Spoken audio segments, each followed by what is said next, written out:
γιατί στέκονται δίπλα σε αυτή την κοινή προσπάθεια την οποία κάνουμε. Φτάσαμε σε ένα ήδη επιθυμητό σημείο, το οποίο από εδώ και πέρα μπαίνει στην τελική του ευθεία εν ώψη και των εκλογών. Δεν ξέρω αν ενημερωθήκατε, το PSI ολοκληρώνεται μέχρι αύριο το βράδυ.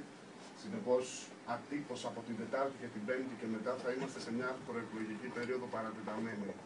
Δεν θελήσαμε να κάνουμε ανοιχτές και μεγάλες συγκεντρώσεις. Θελήσαμε όλοι μαζί εδώ πέρα σε ένα στενό, σε έναν οικογενειακό, σε ένα ζεστό περιβάλλον να κόψουμε την πίτα για να δώσουμε το έναυσμα ουσιαστικά και την έναρξη της προεκλογικής μας περίοδου και ας ευχηθούμε και αυτή η χρονιά το 2012 να είναι χρονιά ευτυχίας για όλους μας, πρωτίστως για τους νέους ανθρώπους και πρωτίστως για τους ανθρώπους της γενιάς μας.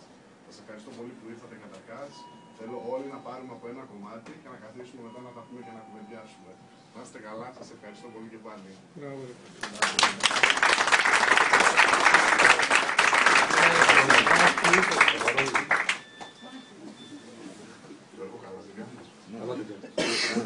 Ένα για το Χριστό